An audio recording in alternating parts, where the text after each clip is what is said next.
Good morning, everyone. I'm delighted to welcome you all to today's discussion on Russia's militarization of the Black Sea region and its implications for the US and NATO, hosted by the Center for European Policy Analysis, or CEPA. My name is Trey Yingst, and I'm a foreign correspondent for Fox News. I spent more than 100 days in Ukraine this year covering the Russian invasion. Today's discussion is part of CEPA's broader work on the Black Sea security and the region as a whole, and it does come at an important turning point in the war. We do have a fantastic group of panelists lined up for today's conversation, starting with retired Lieutenant General Ben Hodges, who is a senior advisor for Human Rights First, Stephen Horrell, who serves as a senior fellow with the Transatlantic Defense and Security Program at the Center for European Policy Analysis, Ivanna, who also works with the Transatlantic Defense and Security Program at CEPA as a program assistant, and Natia Seskuria, an associate fellow at the Royal United Services Institute. General, starting with you, recently we have seen a massive counteroffensive launched by the Ukrainians in both the east and the south of the country.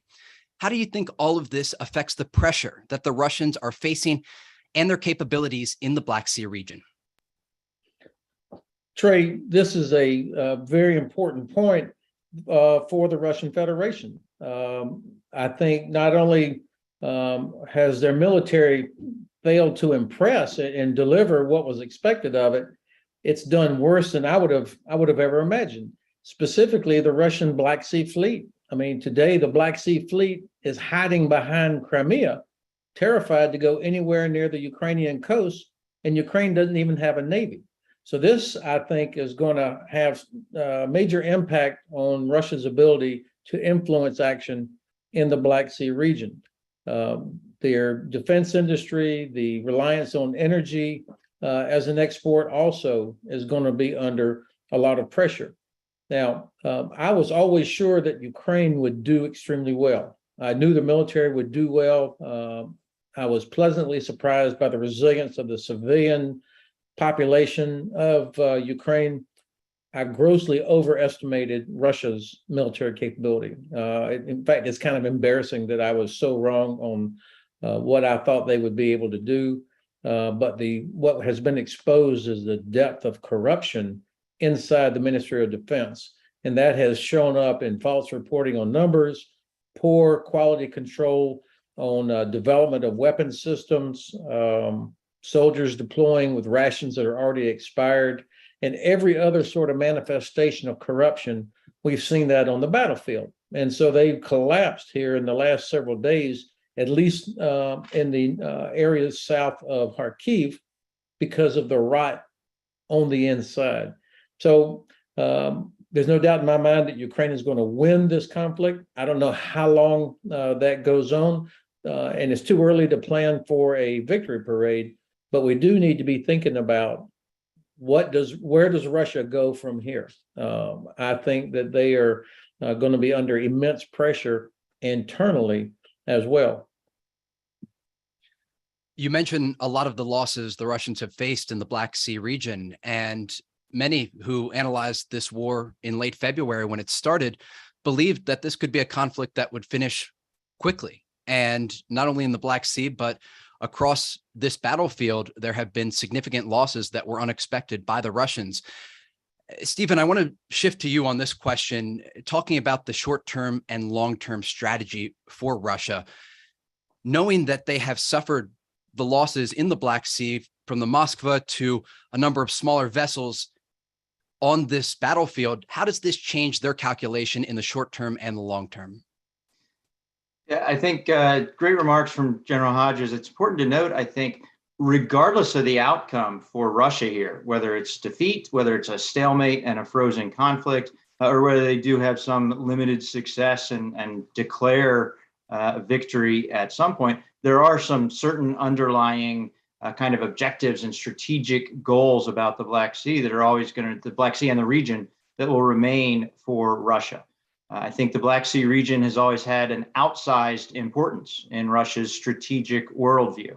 And maybe it doesn't say so specifically in their national strategy documents, but where they speak of Russian lands and Russian peoples, talking about Russian language speakers, even if they are Russian language speakers because of Soviet era Russification, They talk about areas where there's always been a majority Eastern Orthodox church.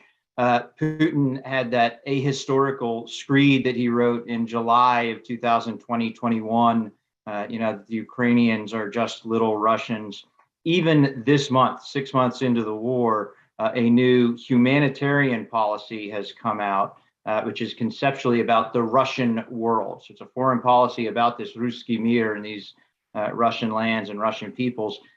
That's largely about the Black Sea region in the Russian mindset. And another strategic goal that spotlights the Black Sea for Russia, their desire to reclaim great power status. They've got this idea of a multipolar world, Russia and Eurasia on par with the US and the West and with China. And the Black Sea has long been a stage for that global competition with the West.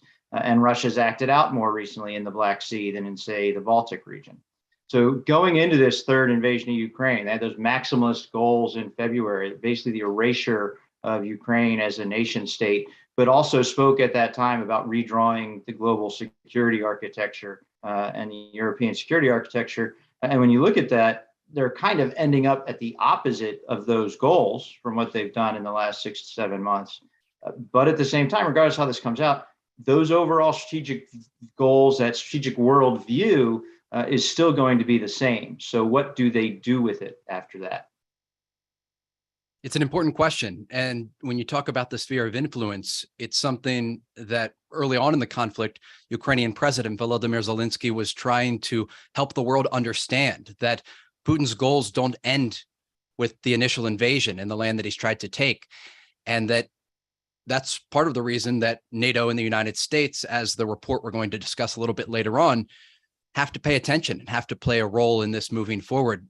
Ivanna, I want to talk about the momentum in this war right now and as it's shifting and the Ukrainians are trying to bring more attention to this conflict. Why is it important that people understand the role the Black Sea plays in the war? And what should those who aren't familiar understand about the Black Sea arena? Thanks so much, Trey. Excellent question. The Black Sea, I will argue, is extremely central to the current war. Much of the war is fought in and around the Black Sea. It is arguable. I mean, there are many reasons why the war is fought, but it is in a way being fought for the Black Sea. As Steve mentioned, Black Sea plays a profound role in Kremlin's strategic worldview. And that is why Russia is so adamant in occupying, controlling the southern part of Ukraine. Black Sea lies at the heart of this. In the early months, Russia dominated the northwestern part of the Black Sea. This was evidently one of Russia's goals. Ideally, expanding as far west along the coast as possible was ideal. Taking control of Ukraine's Black Sea coast and making Ukraine essentially a landlocked country was the approach. Should Russia have been successful, it would have cut off Ukraine from any sea routes. This would have given Russia dominance economically, namely on things like trade, and we saw everything that has happened with the grain exports. It would also turn the Black Sea a little closer to what one could say is a Russia lake. We use the term NATO lake for the Baltic Sea region.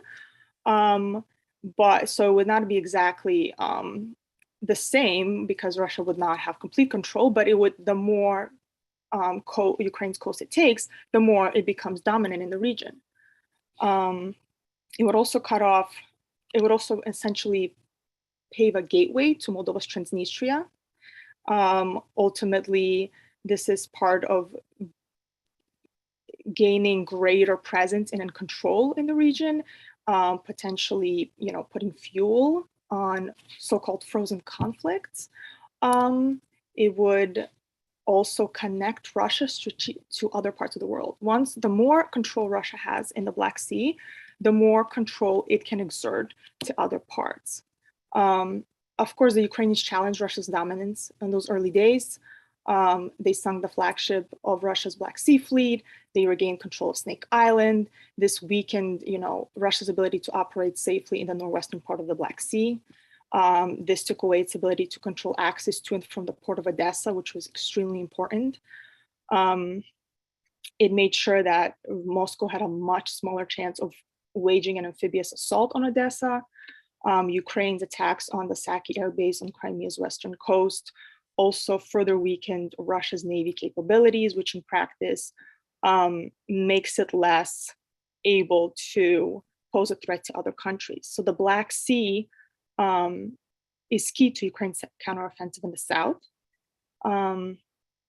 It's a central area that for Russia to gain more presence there and more control, it would threaten so many other parts of the world that the general public may not see that directly at first, but that would be the ultimate result. Absolutely. And it gives the Russians the ability, if they are able to maintain significant territory around the Black Sea, a new launching point, and also control over humanitarian issues such as grain, as the world has seen so closely with this conflict developing. You talk about a frozen conflict, and it's something that the Ukrainians wanted to make clear in recent weeks wasn't happening on the ground, a war of attrition in the east and the south of Ukraine. Natia, I want to ask you about the recent success the Ukrainians have had around Kharkiv and also in Kherson in the south. What message does this send to the international community about supporting Ukraine? And does this recent progress help Ukrainian efforts to maintain international support? Thank you very much, Trey. Very important question indeed. I think international support would be the crucial element and one of the defining factors for Ukraine's ultimate victory, which I believe will happen eventually. We have just witnessed, as General Hodges mentioned, an extraordinary, impressive Ukrainian counteroffensive in Kharkiv. With an impressive scale and speed of advance, Ukrainian armed forces have been able to liberate thousands of kilometers within the occupied villages and towns.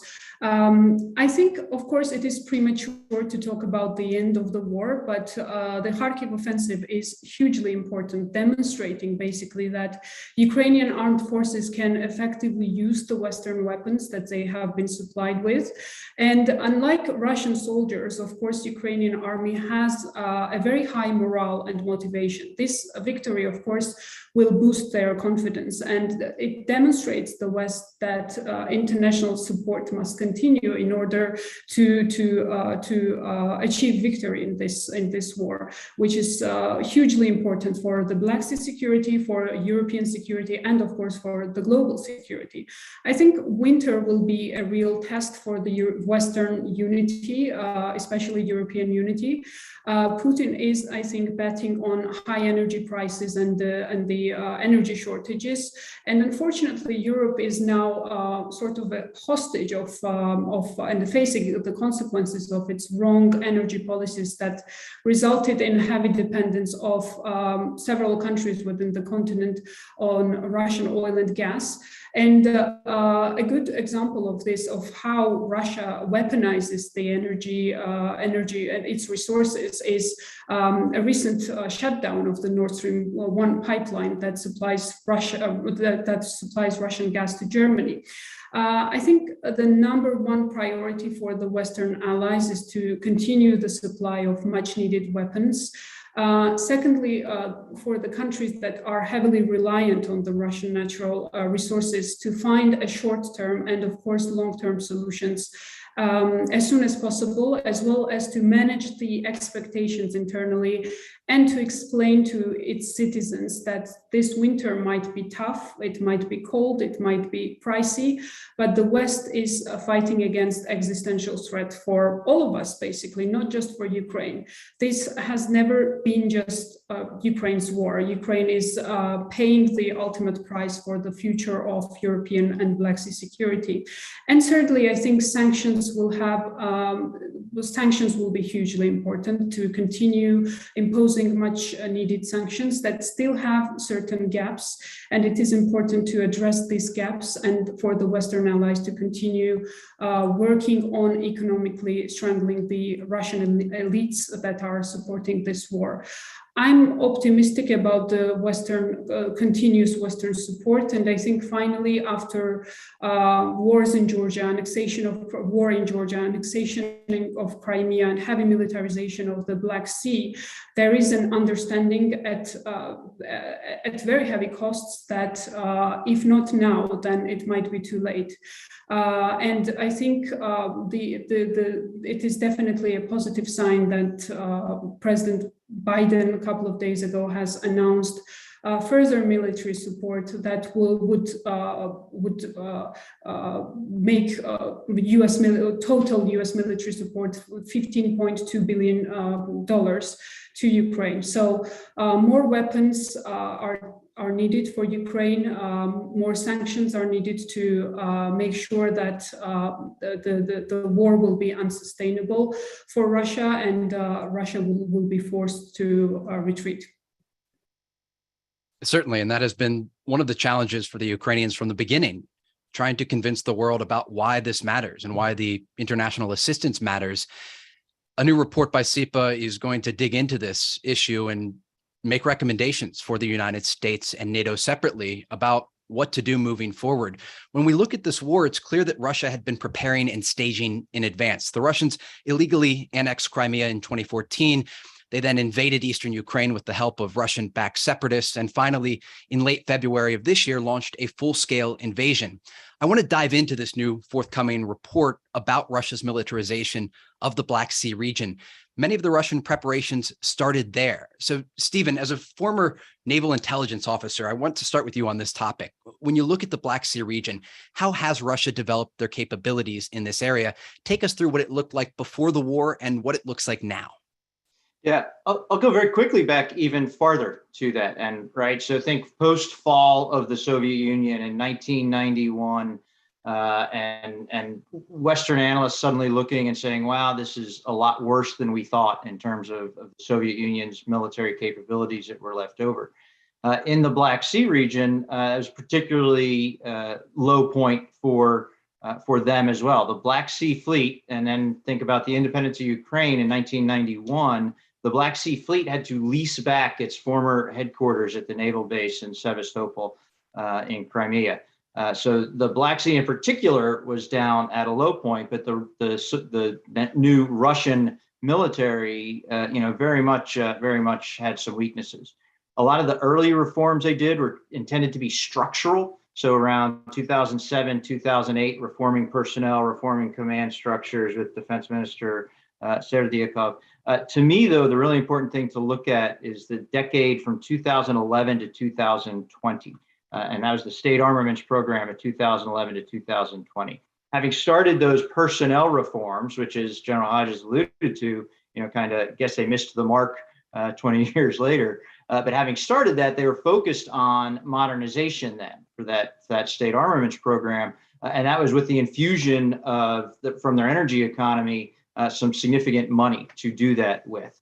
And so it's about modernization. It focused on Navy and Navy platforms, air and air defense, and missiles. And the Black Sea region definitely benefited from that. And the Black Sea Fleet was greatly modernized, not just new hulls, but for instance, you had Kilo-class submarines, old-style diesel submarines, but modernized with modern fire control systems and long-range missiles, both anti-ship and land attack cruise missiles that we've seen a lot of. The launches of those more modern missiles from ships and submarines in the Black Sea into Ukraine.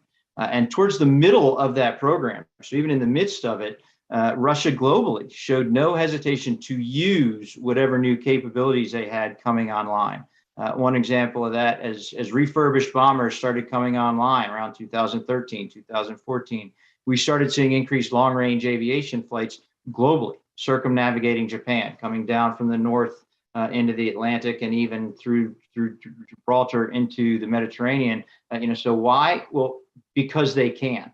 So then looking at the Black Sea region again, and looking potentially, I think Ivanna mentioned the connections out there in that same time frame, committed to increased naval presence off of Syria in the Eastern Mediterranean. And that was commanded and controlled through the Black Sea Fleet. It was logistically supported out of Novorossiysk with amphibious ships running down to Tartus all the time. So by 2014, they're beginning to see the first fruits of that modernization, beginning to have, at least technically speaking, the capabilities that they were looking for. So the annexing Crimea, same as those other issues, in part because they can. They felt they had to because of the developments with the Maidan protests and Yanukovych, but because they could.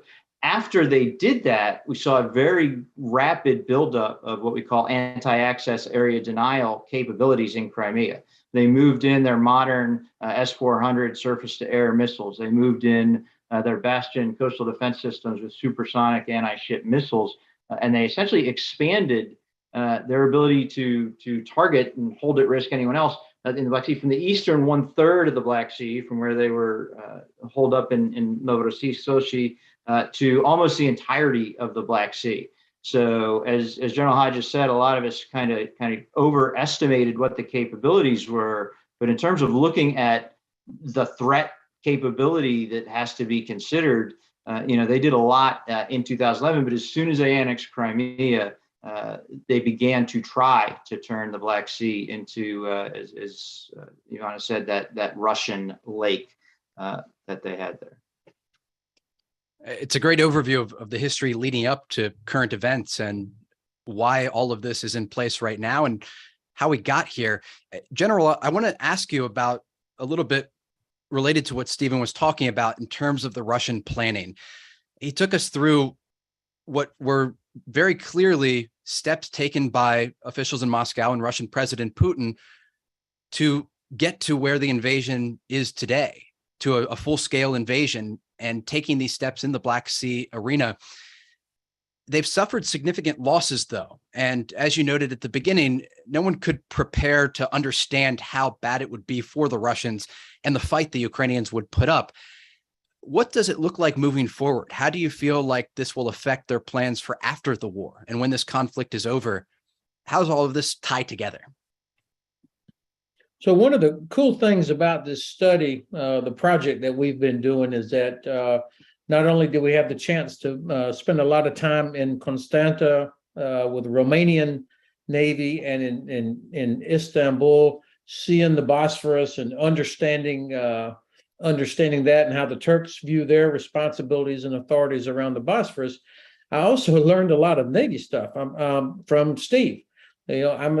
I'm an Army infantryman, and so I had a lot of questions, since obviously we're talking about strategy for the Black Sea region. So the maritime domain is the dominant domain. And something that the Russians did not and do not have that I had missed is they don't have the same culture of readiness, even in their Navy and modernized forces. And Steve pointed out to me when I said, hey, look, what do you think about the Moscow? How were the Ukrainians without a Navy able to sink the flagship of the Black Sea Fleet?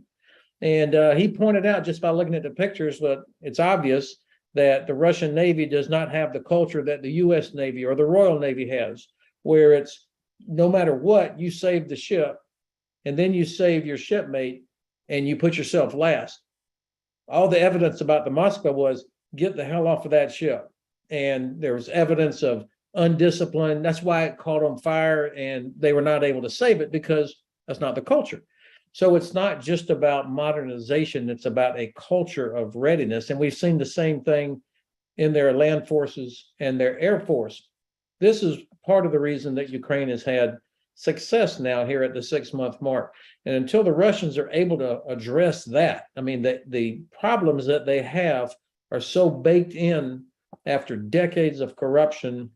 And frankly, we, the collective we, were intimidated by the fact of their size and the thousands of nuclear weapons. And not everybody saw them as a threat. And so 2008, we didn't do anything after they took Georgia. Syria, they jumped right over President Obama's red line. 2014, we did nothing after they took Crimea. So you could almost understand why they would make a terrible strategic miscalculation about whether or not the West would really support Ukraine in this case. Now, one of the things that we spent a lot of time on, actually, was trying to understand how the Russians were fighting, were going to fight. I was astounded that they have not done a single amphibious operation, even though they have thousands of naval infantry, Marines for the Russian Navy. They have lots of amphibious ships, but they've not done a single one. And so when we were in Bucharest, meeting with the Romanian General Staff, I asked that question. And one of their intelligence officers said, well, the doctrine for Russian naval infantry is that they would only put naval infantry ashore if there's a friendly land force that's already there, which is, of course, the exact opposite of our Navy and our Marine Corps, where you practice all the time forced entry amphibious operations, where you have to literally fight your way ashore. What a waste of a capability by the Russians. I had expected to see amphibious operations all up and down the Black Sea coast, where they could have bypassed Ukrainian defenders, would have been a huge threat to Odessa, but they left that one in the box because they weren't trained and ready to employ amphibious capability that way. So the last point I'd make then is how have the Russians, in addition to their leaky Black Sea fleet, part of their ability to dominate in the Black Sea is that they have, from a strategic standpoint, developed relationships with other Black Sea states, including our Turkish ally and our Bulgarian ally, threaten Moldova and threaten Georgia. So they, even though they are not allies with any of them, they've managed to leverage relationships through a variety of means to give them that dominance. And so obviously our conclusions are going to hopefully inform the strategy that Senators Shaheen and Romney are calling for in their legislation, that the U.S. government has to develop a strategy, a comprehensive strategy for the Black Sea region that can reestablish freedom of navigation and end the leverage that the Russians have over that region. It's really interesting to hear about the Russian strategy and how it differs from that of the United States, for example. And part of the reason this report is so important is that it's meant to inform the United States and NATO on what decisions need to be made in the short term to ultimately support the Ukrainians and stabilize the region. Because as the report points out, these actions are incredibly destabilizing by the Russians. Natia, I want to ask you about the Black Sea region, knowing that it's Russia's gateway to other parts of the world, including the Middle East and North Africa. How does the outcome of this conflict affect Russian goals and posture in the Black Sea? And dive in a little bit more to the culture of the Russians and how they're fighting this war. How does it differ from the Ukrainians?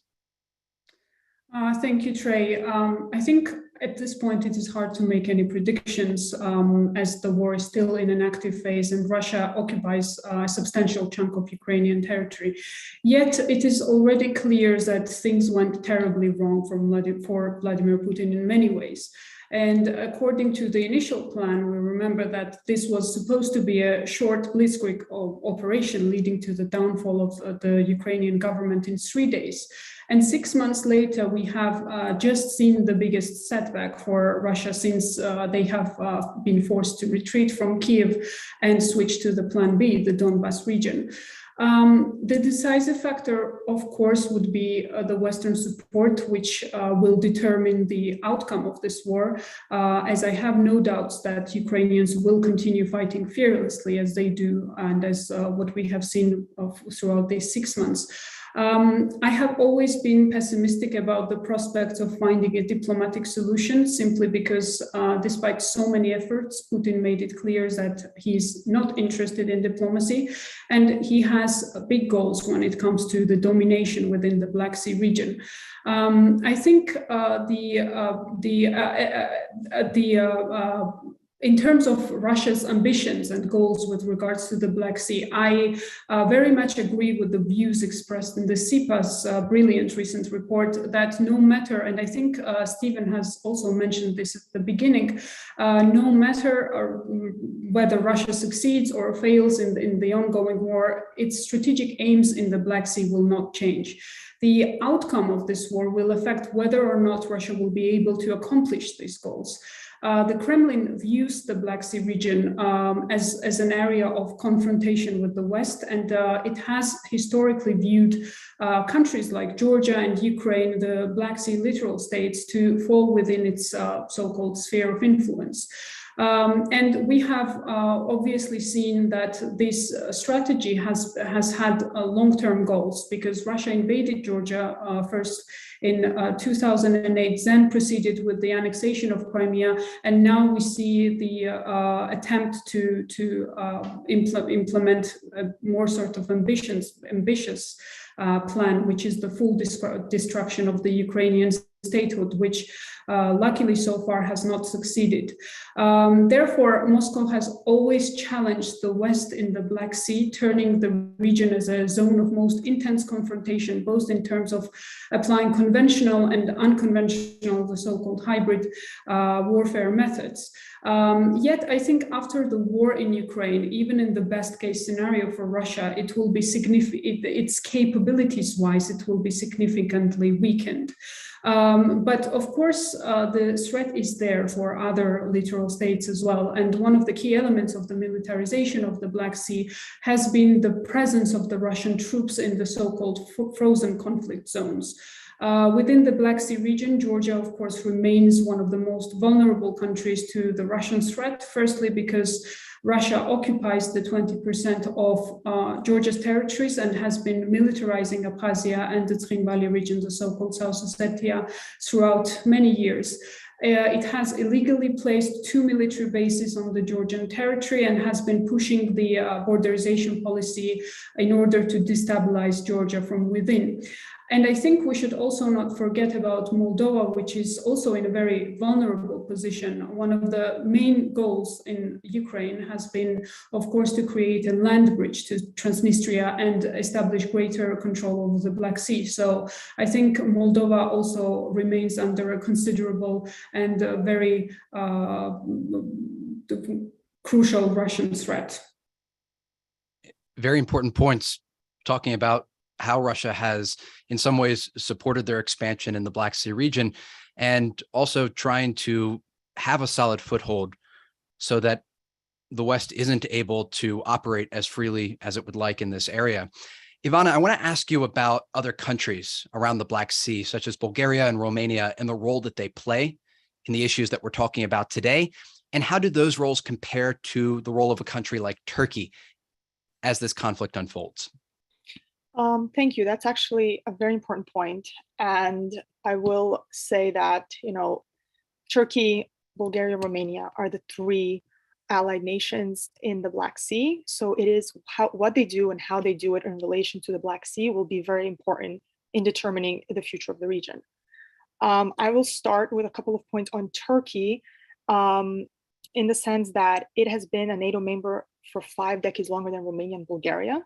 So it's been NATO's southeastern bulwark. It has been a contributor to NATO's deterrence and collective self-defense. This has essentially given Turkey quite a natural leadership position among the 3 allies. The issue is that it is more keen on finding a way to act alone. It's been historically very fond of being part of regional security structures. It's very keen on kind of opting for regional security efforts rather than broader unified NATO effort on the region. It plays a very careful balancing act as well. Ankara prefers to follow its own Black Sea security rooted in national interests. It has also been a strong, though, contributor to Black Sea region in terms of the Montreux Convention. So there's a balance in terms of maintaining that relationship with Russia, purchasing those S-400 air defense systems, which obviously got in the way of the Turkey-US relationship, but also, 4 days into Russia's invasion, Ankara closed the passages between the Mediterranean and the Black Sea and to warships, and this really proved quite significant and given Turkey quite a dominant role in the Black Sea during this war. So Turkey is very well positioned to lead, but it does opt for a little bit more of a nuanced role. In terms of Romania, Romania has been extremely outspoken and active in bringing the issue of Black Sea security to the table, both at NATO, both with the US. It's definitely shown the desire to be a regional leader. It's recently just increased its defense spending, passed legislation to increase its defense spending to 2.5% of its GDP. So this is clearly satisfying NATO's targets. It hosts, NATO's bases, such as the MK Air Base. It hosts the multinational division Southeast. So Romania is very well positioned to be a regional leader, and it actually strives to be one. I will say that Romania's armed forces are still quite small. They still need a lot of development in terms of naval capabilities. So there is a bit of room to grow there. Bulgaria is also very different. You see, all three of them are quite different. I hate making a comparison to the Baltic Sea region because maybe it's a little unfair. But the countries there are much more aligned in terms of their goals and the actions they take vis-a-vis the region. Here, it's a little bit different. Bulgaria did join the NATO alliance the same year as Romania. However, its defense spending has been below 2%. There's a lot of political turbulence that has taken place, 3 elections into 2021. There's often a little bit of a balancing act between a pro-Ukraine stance that is sometimes a little soft, because there's many politicians that also want to manage a relationship with Russia. Russia has considerable influence on the public opinion and some of the politicians within Bulgaria. So again, it has the potential to lead together with Romania and Turkey. It definitely should. It will be a much stronger alliance in that sense, but it has a little bit of a way to go before it can do that in terms of a bit fixing its domestic situation and kind of breaking out of the chains of Russian influence. This really gives us a good understanding of the players in the Black Sea region and how complex many of these conversations are that are taking place behind the scenes about involvement and posture, as there is a war just to the north of where we're talking about now, and this invasion of Ukraine that is affecting millions of people, not just Ukrainians, but the entire world. And as people watch this conflict unfold, there are questions about the role the United States should play. Many of those watching today are in the United States, SIPA in Washington, D.C. When you look at this new report, there are going to be recommendations to the United States and NATO about what to do in the Black Sea region. The report, in a way, also serving as a call to action for those who have to make important decisions. Before we dive into some of those recommendations, Natia, I want to ask you about the United States and NATO. Why do these important players need to be involved, and in some cases more involved, in the Black Sea region? Indeed, absolutely. I think international engagement in the Black Sea region is the key and probably the only way through which the region can become somewhat stable again.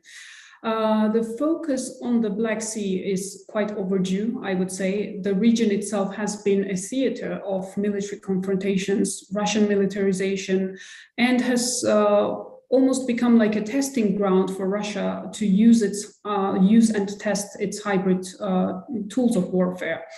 So Russia's aggressive behavior in the region, particularly in the last decade or so, has greatly destabilized the overall regional security environment. And the lack of emphasis on the Black Sea from the US, from NATO, has further emboldened Russia to pursue more aggressive goals that we see now unfolding in Ukraine. I think despite the strategic importance of the Black Sea and 3 littoral states being part of NATO, being members of NATO, NATO still does not have a coherent strategy for the region. But the war in Ukraine has served almost sort of like a wake-up call for the US, for NATO, and we see that the process has started, And there is a greater thinking, greater focus on the Black Sea region.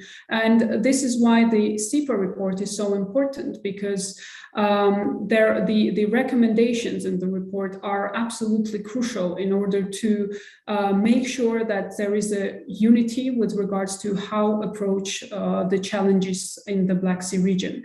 I think NATO's strategic concept 2022 now acknowledges the importance of the Black Sea and stresses on bolstering the capabilities of littoral states to increase their resilience towards the Russian aggression. That is very important. NATO and the United States have a very crucial role within the Black Sea security framework, and it is absolutely important to increase their force presence in the region. That would demonstrate the commitment towards deterring Russia. And as Ivanna mentioned, Turkey is, of course, a key player in the Black Sea, and as well as a NATO member state. The strained relations between the US and Turkey only benefits the Russian interests. And I think the recent decision from the US President Joe Biden to provide Turkey with F-16 fighter jets creates an opportunity to ease these tensions with Turkey and make NATO more united.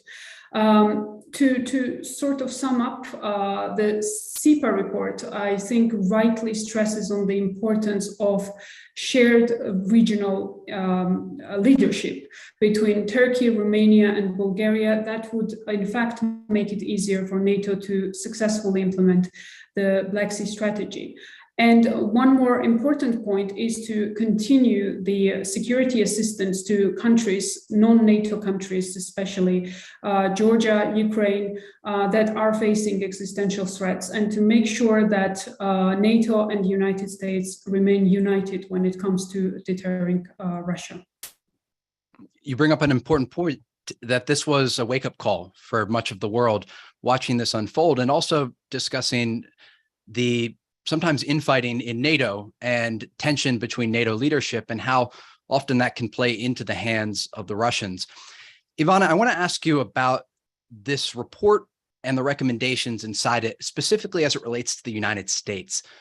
What does the Biden administration need to do in the short term from a military and political standpoint, but also from a public relations standpoint, when speaking to the American people and helping them understand what's needed on the ground right now to stop Russian advances?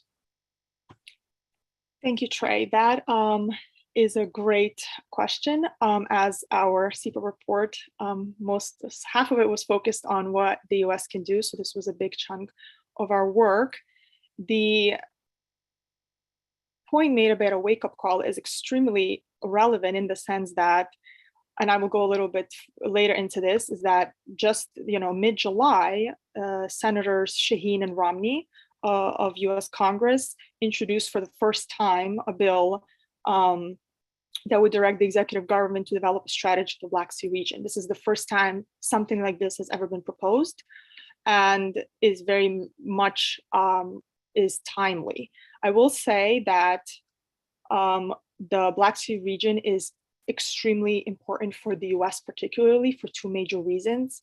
One is due to, obviously, American membership in NATO and the obligation it has to the allies who are in the region.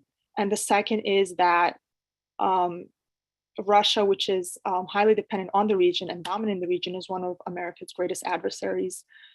China has also been present, increasingly more present in the region. It's a bit of an emerging scenario still, and has expanded its infrastructure investment and developing some trade networks there. So for the US, this is very crucial and actually very overdue. Before I propose a couple of specific points, I will say that the actual bill proposes many of the points. So I think the bill kind of beat us, the authors, a little bit to it with it, but a couple of things that the bill does really well. So first, it would increase military assistance together in coordination with NATO and the EU. It would deepen economic ties in the region, and that is a very important factor. It's not just a military focus, it's also an economic focus. It would strengthen both economic and energy security. It would enhance security assistance to the countries in the region. In specifics, US and NATO would increase presence and capabilities in the region. They would increase coordination among Black Sea countries, which is crucial, as we just saw, as there is a bit of a lack of that coordination. It would also fight disinformation, Russian disinformation and propaganda, which is a bit of also a often overlooked aspect of the threat Russia poses in the region. It would also pave the way for a strategy to increase independent media and US-supported media that would combat foreign malign influence. It would provide for economic expansion and foreign direct investment to counter-address both Russian and Chinese coercion in the region. So this is a very excellent roadmap. It's of course a start. It's not a perfect solution, but it's a step that should be made so that further steps can be made. The one thing additionally to this that US will need to do, and you made a very good point, it's public opinion. It's that public diplomacy aspect. It will need to make a compelling case to the American public why Black Sea region is important.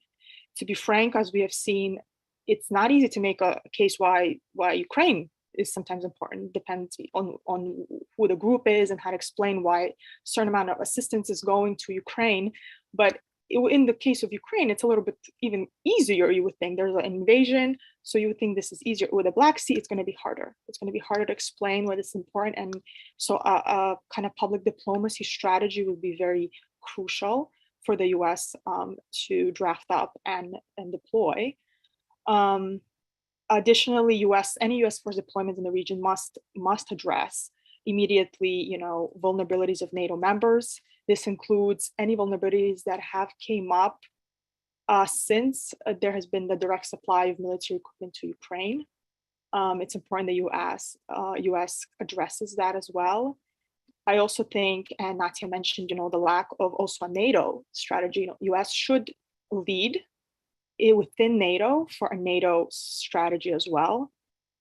And additionally, what will make this stronger, US response, with building strong bilateral relations. So bilateral relations with Turkey, with Romania, with Bulgaria, not just within the context of NATO, will be very important. Of course, with Turkey, US should be established trust and confidence on both sides. As has been said previously, Russia exploits this mistrust and lack of confidence. With Romania, it's important that the US continues to grow the strategic partnerships that increases Romania's military capabilities, even outside just of the NATO alliance. And so the approach must essentially be very holistic. That is the only way this approach will be very successful. Actions to support economic security in the region is key, public diplomacy is key, military is key. Striking a balance between all of that will definitely be a challenge, but a couple of first steps hopefully will be taken in the coming months. Absolutely. And the report points out that there are things the United States must do alone and as a member of NATO, and makes an important distinction and really ties together moving forward what the actions need to look like. General, you were the head of Allied Land Command, NATO's most senior land forces command. When you look at NATO, what should NATO be doing better right now? And how should NATO change its force presence in the Black Sea region? Well, I'm proud that SEPA produced a report about a year and a half, 2 years ago about NATO's eastern flank, entitled One Flank, One Threat, One Presence. And the whole purpose was to elevate the importance of the Black Sea region for the alliance. Instead of having enhanced forward presence in the Baltic and tailored forward presence, which really means no forward presence in the Black Sea region, we needed to be much more joined up and think strategically about the Black Sea region. And as the former chief of defense of Romania, who is now the prime minister, General Chuka, told me, he said, "Hey, Ben, we have a border with Russia too. It's called the Black Sea." And in fact, all of these so-called frozen conflicts are in the Black Sea region.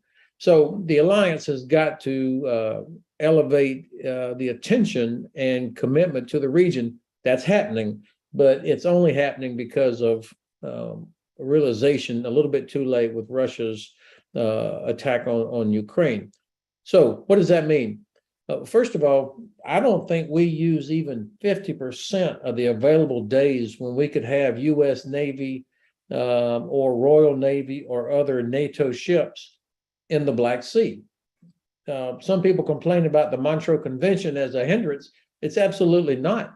We're allowed under Montreux to have warships under a certain size for up to 21 days at a time, with the permission of Turkey, which has sovereignty over the straits because of the Montreux Convention. We don't even touch 50% of the available days because the Black Sea is not a high enough priority, and our great U.S. Navy and the Royal Navy are too small to cover all the requirements. And so until the Black Sea gets a higher priority, we're never going to have enough naval presence there to complement the Turks, who candidly focus more on the Aegean and our Greek ally than they do in the Black Sea. And Romanian and Bulgarian capacity is limited, and they're reluctant to go up against the Russian Navy without knowing that they've got support. So that would be my first priority, is improve the maritime presence, making it a priority. The second thing is air and missile defense. We have a real problem. I think I was always worried about air and missile defense in the region, but now after seeing that the Russians have no problem launching cruise missiles into apartment buildings and shopping centers, the requirement for missile defense is much more than just airports and seaports and critical infrastructure. It's our civilian population. So we are woefully short of what's required to properly protect all the critical assets, as well as literally hundreds of millions of people. So those would be my two main priorities for the alliance. And from the early days of the war, we saw those images, not only in Kyiv, but across Ukraine, of the Russians targeting civilians. And it really brings up the timeliness of this discussion and this report as the preparations are underway to release it later this month.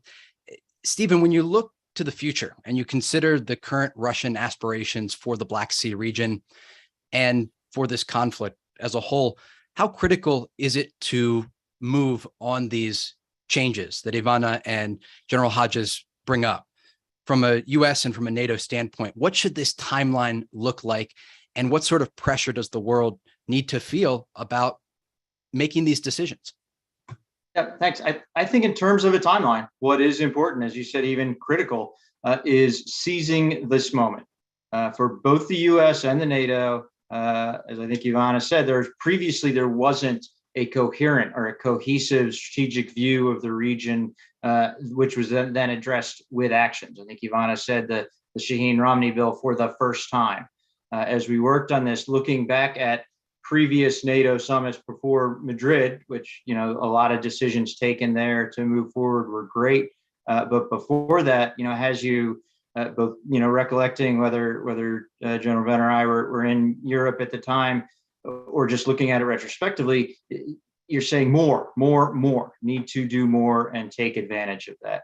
And as Ben said, with the one flank, one threat, one presence, even in 2014, we did more supporting the Baltic states. They were better aligned. They had a single voice. But after the annexation of Crimea, after Russian hostility in the Black Sea with 3 NATO members there, we did more farther north and in the rest of Europe than we did in the Black Sea region. So it's really important to do, and I think it's also important to do because there are going to be voices for pulling back, which would be too soon. You do see occasional reports of weariness. I think sometimes that's overstated, right? I think that the percentages of U.S. citizens who are pro-Ukraine and in favor of supporting Ukraine still up over 70%. So perhaps this idea of weariness and fatigue is overdone. But everything the West and the allies are doing is a stretch, whether the current deployment of the battle groups all along NATO's eastern borders, that's a commitment and that is hard to keep up and to maintain. Even the security assistance that a lot of nations are provided, in a lot of cases, that's coming out of current inventory. So you have to figure out how to make that up, not just in the short term, but then in the medium term, as well. That's an immediate decision, an immediate timeline, even if the results don't show up as immediately. So the key concern, I think, anything that we don't initiate from that US and NATO having a big picture strategic look that turns into actions, anything not initiated between now and the conclusion of this war, it's highly, highly unlikely it's going to be initiated 2 years down the road or more than that. So definitely important in the present tense for the US, the West, to keep up security assistance, equipment, training on that equipment, intelligence sharing can contribute greatly to Ukraine's current efforts, but then to look ahead, establish that NATO strategy, a US strategy in line with what the Shaheen Romney bill says, and really commit to real forces. Because as I think the report says, we do expect Russia is still going to have the same intentions in the region. Perhaps they'll be weakened militarily. They're still going to have cyber and hybrid and political and economic tools at their disposal. So what are they going to do? The best deterrent to Russian aggression in the Black Sea region and beyond is a real commitment of NATO forces led by the West, by the US. And that's, as General Hodges said, that's all domain. That's maritime, it's air and air defense, it's ground forces in Romania and Bulgaria and Turkey and the other countries in NATO member countries in Eastern Europe. And the timeline does have to be now so that we don't miss the opportunity to come back from what was previous neglect of having that sort of strategic look at the region. This is certainly a window of opportunity, and why this conversation taking place today is so important, and the report that will be released shortly. Retired Lieutenant General Ben Hodges, Stephen Horrell, Ivanna, Natia Seskuria, thank you for joining us today to have this conversation and put this upcoming report in context. I would recommend to our viewers to check out the new SIPA report on Russia's militarization of the Black Sea region when it is released later this month. For the latest analysis and upcoming events, be sure to visit CEPA.org. That's CEPA.org, and follow SIPA across social media on Twitter, LinkedIn, and Facebook. Thank you all for joining us today for this important discussion on Russia's militarization of the Black Sea region.